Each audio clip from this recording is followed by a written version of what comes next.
Okay, I think we can start now. Today we're just gonna be going over problems. So if there's any if there's a quiz that you found, if you want to go over a problem on that, or if you want to go over the problems that she assigned in class, we're just gonna do that. And then, so if someone wants to call it a problem, and then we can have someone try to solve it.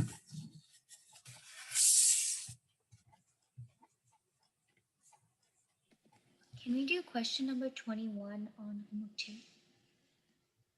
On homework 2, okay.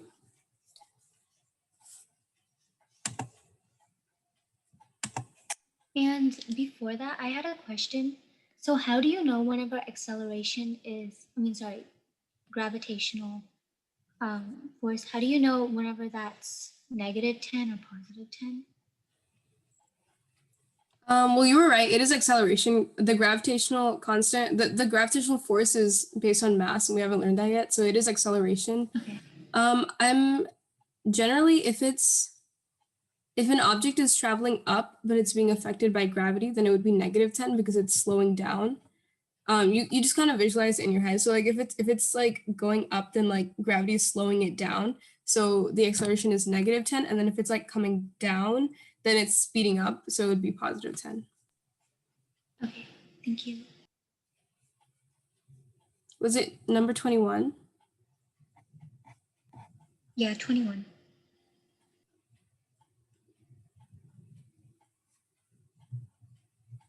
Okay, does anyone want to try to solve this?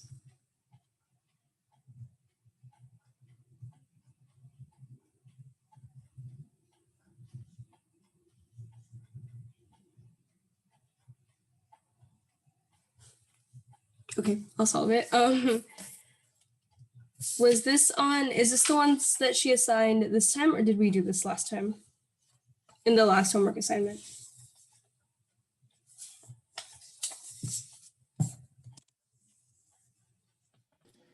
I think it was this time, but I'm not positive. Yeah, I think it's from last time. Which one? Do you want to just solve the whole thing? Yeah, or just the first part, A. Okay. So our given is that, so we know that it's traveling at 40 meters per second. So that's our starting velocity. And it says they see an emergency ahead, and 0.5 seconds later, they slam on the brakes. So it takes them, there's kind of a lag of half a second before he starts to brake. And the acceleration is -4 meters per second squared. And so the question is, what distance will the car travel before it stops? So for me, it always helps that you just write down what we know. So let's see if I can write that here. So initial velocity is 40 meters per second. Final velocity is 0. Acceleration, -4 meters per second squared.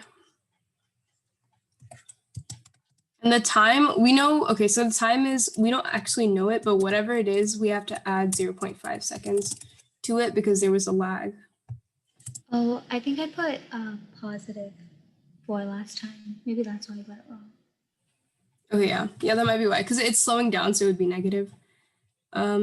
So for we would probably use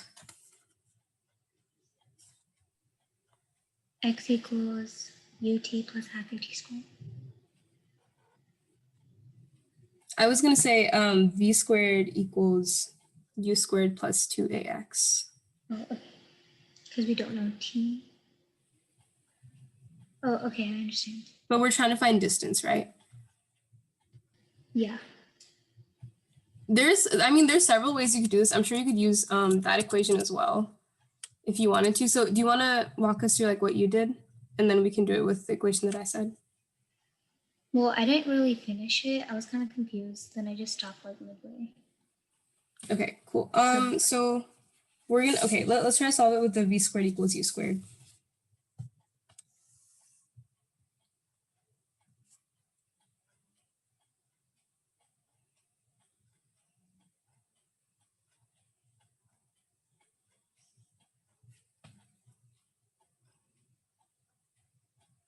Okay, sorry. I think I did the same thing you did, Shreya. I found time first.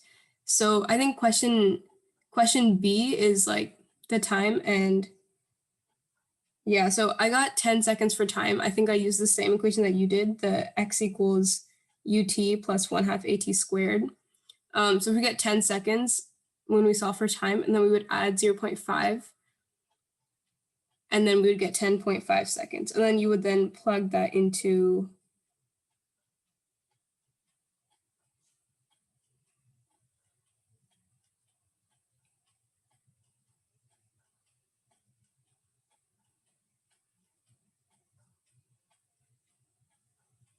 sorry, just 1 second.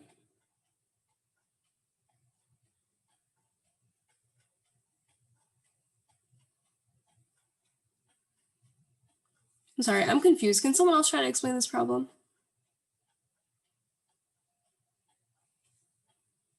I think I did something wrong the first time I did it. No, I can't follow my work. I'm trying to figure out what I did. Yeah, same. What does the solution say? I just want to make, I did another way. I just want to make sure I did this right. What is it?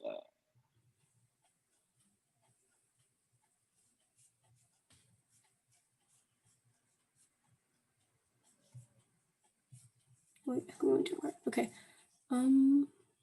Somewhere around, it's 220. Where is yeah, I think I actually got 210 for this one. I think I was confused the first time I did this as well. I got 210 for A. Let's see. Okay. 40 meters per second. The initial velocity. An emergency head, and then slams. Okay, and then slams. Okay, and then 50 seconds later slams on the brakes. The acceleration of the car is 4 meters per second squared.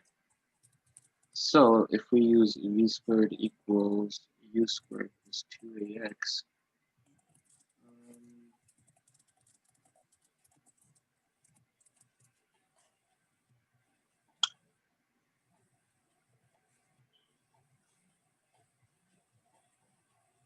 okay.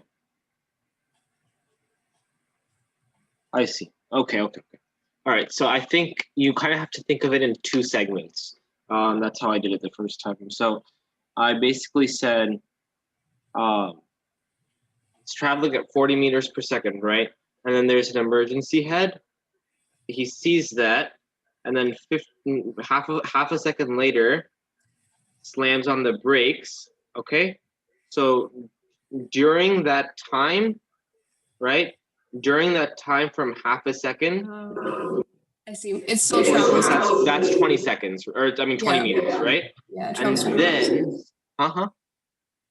And then, And then you get 200 when you after you find the time, and then you find the displacement with like after it breaks, then you get 200, and then you need to add the 20 meters, right?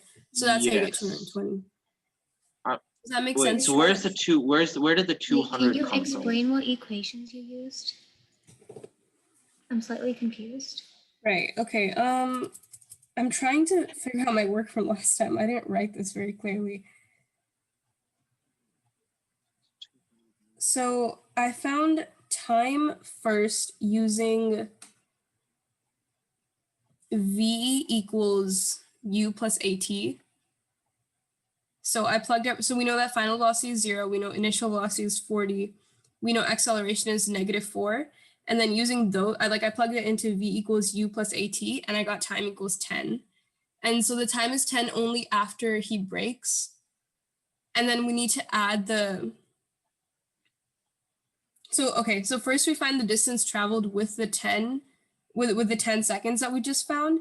And for that one, I used x equals u plus v over 2 times t. So v, the average v times t. So I got 200 meters from that one. And then like MG said, we need to add 20 meters per second because it was traveling at 40 meters per second for half a second, and then he slammed on the brakes. So 40 meters divided by 2 would be 20 meters. So you would do 200 plus 20 meters, and you would get 220 meters. I see. Okay. Sorry, I was just having like I just didn't visualize this time that I read it. Like the whole. Okay, so basically what's happening is the car's traveling from time equals 0 to time equals half a second. That's constant velocity, right? Mhm. Okay, I see.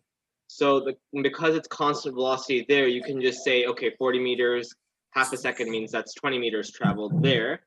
And then once that half a second thing happens, from half a second to the end of time, we are traveling with an acceleration of -4 meters per second, right?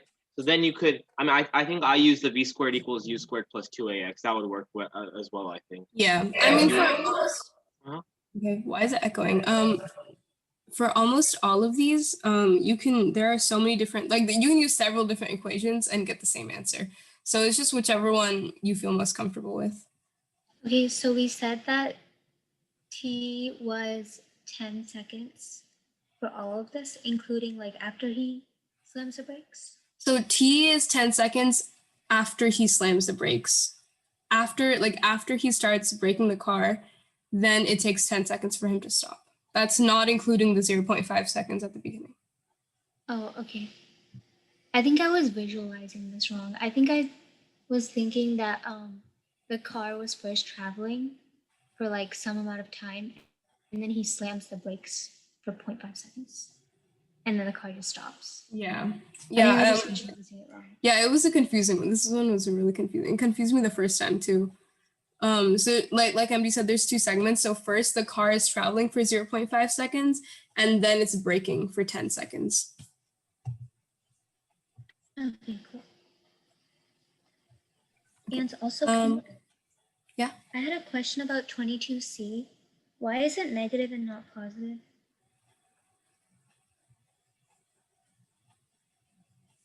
Hang on, let me try to take this away so we can see it clearly.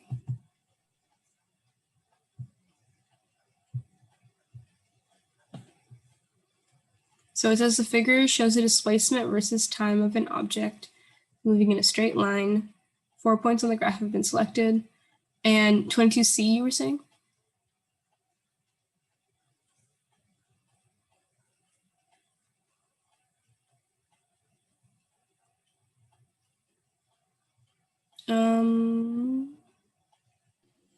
Isn't it slowing down? So wouldn't it be negative? Oh, okay, never mind. It's negative. My bad. Okay. The velocity is negative, but the acceleration is positive, I think, right? Yeah. Wait, why is that? Because velocity, the slope is, see, I know this in calculus terms, so I can explain it here. The velocity is negative, but if you look at the slopes over time, the slopes are getting less negative. They're getting more positive over time, the slopes. The slope of the velocity? The slope of, okay, so here, the slope of this graph would be velocity, right? Mm-hmm. Because it's distance or position, displacement over time, I should say. As you can see, the slope at the beginning is, so the slope regardless is negative. That means velocity is negative in that whole territory. But I think I get it. It's getting less negative over time. Do you see how it starts very negative, but then it gets more and more positive? That's it gets closer to 0. Yes, that's acceleration. So it would be positive? Yes, but here's a good trick. In what we do in calculus is we say it's the second derivative, and what second derivative tells us is concavity. So if it's concave up, then that means it's positive acceleration. If it's concave down, then it's negative acceleration. But that's only on a displacement time graph. Okay. And concave up doesn't necessarily mean concave up could be here, it could be here, or so either of these are concave up, and then concave down look like this or like this. Okay. Okay. Thank you. Yeah. Parachi, I actually had a question on 14A. The answer for some reason is like 70, but I'm not really able to 100%. On which one? Like which homework? I think it's homework 3. Okay.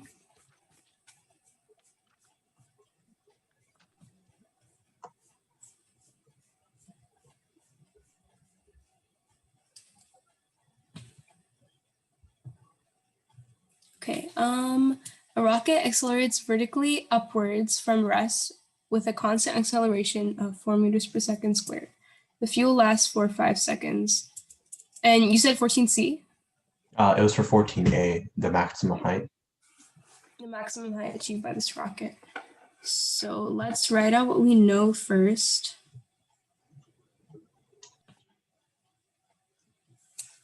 Okay, so we know that initial velocity was 0 meters per second. Final velocity, hang on, sorry. Initial velocity is 4 meters per second. Then the final velocity, because we're looking for the maximum height. So at like the peak of the parabola, the velocity is always 0 meters per second. Initial velocity is 0, right? Because it's from rest. Oh, That's what I was also a bit confused about that. right. The acceleration is 4 meters per second. Okay, yeah, that definitely looks confusing. So it starts at 0, and then it accelerates at 4 meters per second for 5 seconds, because that's how long the fuel lasts. So we're saying like this part, so from 0, and then, so it starts at 0, and then it accelerates at 4 meters per second for 5 seconds. And then the fuel runs out, so it stops accelerating after that. And so after the acceleration stops, after this acceleration stops, it's only gravity. So then after this happens, it has the negative 10 meters per second squared. And we're looking for Y max. So I think this one you would have to think of it in like 2 segments like we did for the last one, because our equations are only for constant velocity. So first you would find like how far it went in this section, and then you would find how far it went in this section, and you would have to add them together. Does that make sense? Yeah. So which equation would you use for the first one? Would it? You know, I always start off with the one where displacement is equal to half times acceleration times time squared plus ut. I always use that one, and then because I feel like you can derive the other ones from that. But yeah, I think that one works for this one too. Yeah, I think they always in a parabola, if you're looking for vertical motion, I think that's the one that you should use. Because that's the one that suits it best, because it has like it has a parabola shape like in the equation. So I guess you could use that one. So would you plug in A as 4 meters per second squared or negative 10? You would use 4 meters per second because it's increasing. Okay. Right, like it's getting faster in the air. Like even though it has gravity, it's like working against gravity and it's accelerating. So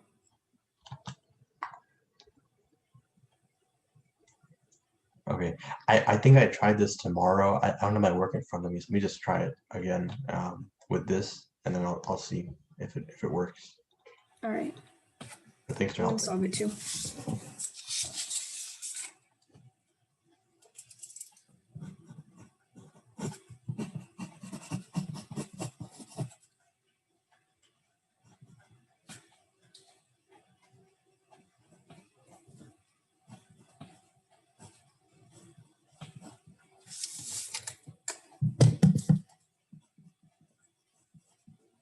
Okay, so if you use the x equals ut plus 1/2 at squared for just for the first section, sorry, hang on.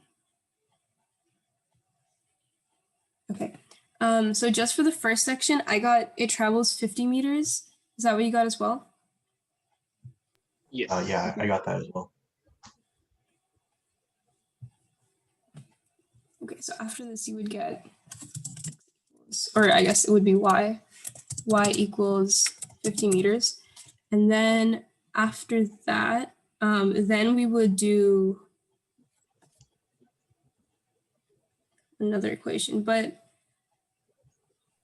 that's what I was confused about, because for all the other maximum height ones, usually the first equation I just do it round, and then it does give me the maximum height. But for this one, the second equation would be on its way down, so it wouldn't be increasing in height, would it? No, it's still going up, right? It's Because still going up. Because it still has a, okay, so after it does this, it accelerated at 4 meters per second for 5 seconds. So I think its acceleration, its velocity now is 20 meters per second, right? Does that make Yeah. sense? So then for the second like segment that we're talking about, the initial velocity would be 20 meters per second. Okay. And then you would find how far, I think using the same equation. Let me try that, see if that works. okay, so just to check my understanding, so what the rocket is doing is it's pushing fuel out, and it gets to a certain height before the fuel runs out. But then it still has the velocity that it continued with, and slowly that velocity decreases, but it's still there. And then and that velocity is decreasing due to the force of gravity, right? Yes. Or acceleration due to gravity. And then it starts falling back down, right? Yeah, but right now we're not looking at it falling down at all. We're just looking at like where it got it. stops. Okay. Yeah. So the first like section we had 50 meters, and then for the second one, I'm thinking I'm going to use v squared equals u squared plus 2ax.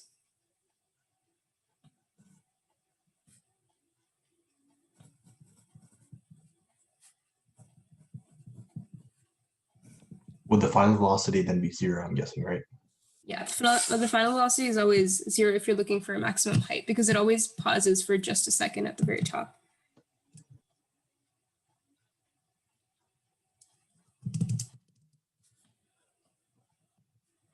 So for the second segment, I got 20 meters, like it travels 20 meters until it stops. Okay, so then I think the total maximum height would be 70 meters. So I'm a bit confused why you plug it into the v squared equals u squared plus 2ax, because I thought just, that from. Go ahead. Okay, I just used that one because we didn't have time for this one.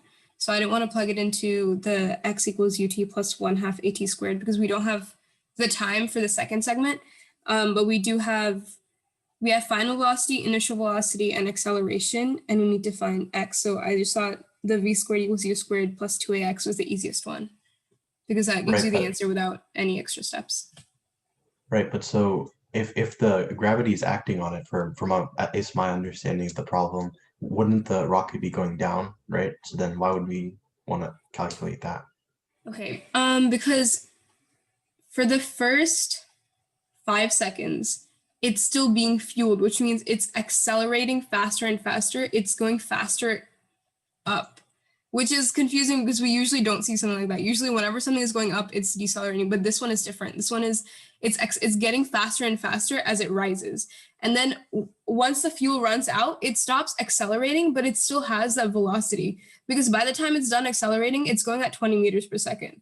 So that 20 meters per second isn't just going to stop. It's still moving up at 20 meters per second. And then it takes, I'm assuming it would take 2 seconds for that to stop because it would be negative 10 meters per second. And then it would stop. Yeah, so it would still accelerate upward for 2 more seconds. And so we need to measure like how far it goes during those 2 seconds and then add it to how far it went while it was still accelerating upwards. Okay. Kind of thought of it like residual velocity, like velocity that was just kind of left over from. Yeah. Okay, so then for B, you would essentially just plug in, you'd use the velocity after time, right? Equation.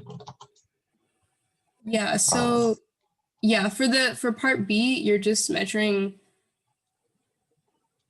Actually, this is a really interesting problem. Okay, so you need to find, so we know for 5 seconds, we already know the time in the first stage, it was 5 seconds. And then you would need to find the time for this. And then you need to find the time where it's just at 0 meters per second, and then how long it takes to come back down. Okay, so I'm guessing. So for the first part, it's I think what, like 12 seconds. No, I'm sorry, 7 seconds, right? And then the second part, you'd have to plug in that same height that it's going down. So it would be another 70 meters that's going down, and then you'd find the time from there. Yeah, so I'm going to use x equals ut plus 1/2 at squared. And we know that x is -70 because it's falling down. And the initial velocity is 0, so that first part kind of cancels out. And then we have 1/2 -10 t squared, and then you would just solve from there. Okay. All right. That's about all the questions I had. Thank you. Yeah, of course.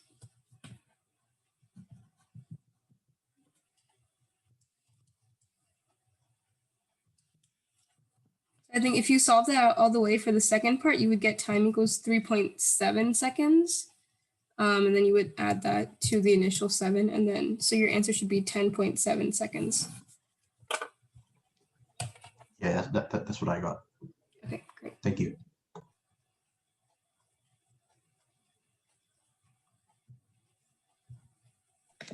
How do you get 12C for homework 2? Just one second. I want to check if we got the right answer for this one.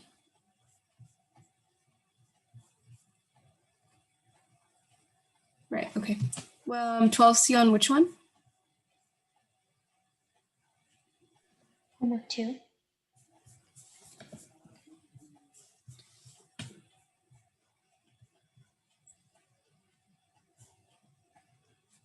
Okay, an object is moving in a straight line according to the velocity time graph. Has an initial displacement of 8 meters. Is it talking about this graph or, oh, sorry, okay, never mind, that's different.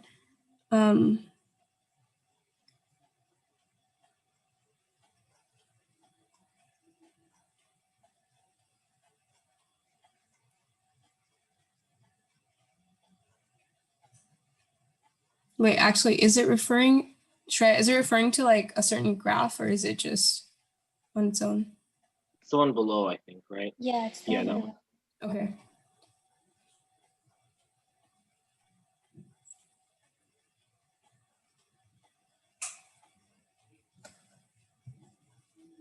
Okay, so after 8 seconds, so we're saying for 8 seconds, it moves at a constant velocity of 10 meters per second, so it'd move 80 meters.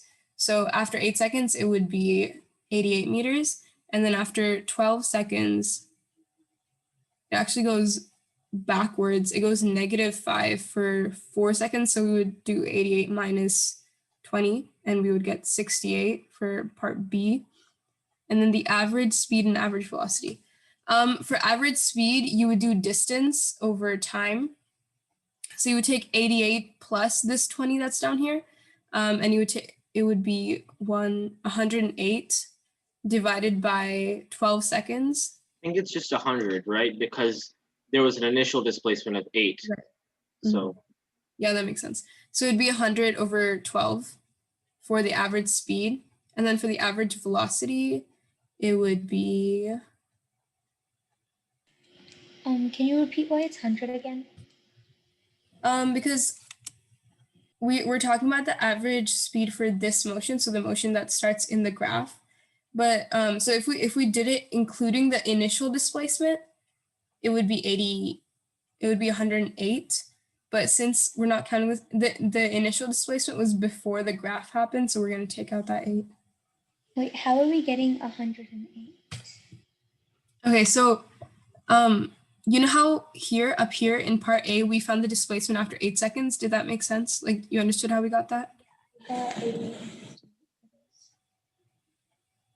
Right? And then the displacement after 12 seconds we would like add on. I mean, the displacement was negative, but the distance it traveled increased instead of decreased.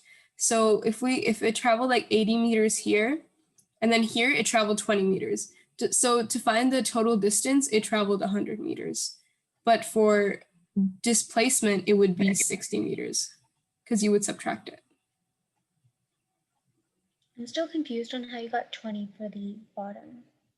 Okay, so it's traveling at a constant velocity of -5 meters per second for 4 seconds between 8 and 12. Yeah, I understand. Okay. Okay, I understand. Okay. Any other questions? I think if we don't have any other questions, we can end soon. I have just one more question. So In some of the problems, Mr. Roger mentions like there's like an absence of air resistance. So what's the difference going to be like in our operations if we do have air resistance and if we don't? We don't do any operations with air resistance. It's too mathematically complicated for this course. So I think if you would take a higher level physics course in college or something, they might do air resistance with you, but she's not going to ask you to do any calculations with air resistance. She might ask you to like approximate like the parabola, in which case you would move the peak like down and to the left, and then the displacement after the peak would be less than what it was before the peak. But like in terms of equations, there's nothing that you have to like add or subtract or anything for air resistance, because that's just it's not included in this course. Okay. And then last class she was talking about how like the range depends on like the angle of the initial velocity. So from that I got that when the angle is less, it goes further, right? It goes like a lot lower and it goes further, right? When the angle, okay. It depends on what the initial velocity is, but if the angle is lower, it means the x component will be like much longer or like bigger than the y component. Since like you have to look at it as a triangle. So if we have a velocity that's like this, then the x component would be just this much, but the y component would be like this big. But if it's like lower like this, then you see how the x component gets bigger while the y component gets smaller. Okay. So assuming that they had like the same initial velocity, would they be the same, like the x distance would that still be the same? Can you say that again? I didn't really understand your question. Actually, never mind. I actually understand it. Okay, cool. All right. The y component of the velocity affects how high it goes, and then the x component of the velocity affects how far it goes. And then complementary, if you have complementary angles, then they'll land in the same spot, right? Yeah, range-wise, they will land in the same spot. And the time is also based on the vertical component of the velocity. I made an index card that kind of has like all the equations and a few like and stuff about graphing and like what the slope and area is for different graphs. So if you guys want me to send that in the Slack, I can. Yeah, that would be helpful. Okay. Thank you. Okay. All right. Thank you, MK and Parachi. Yeah, of Bye. course.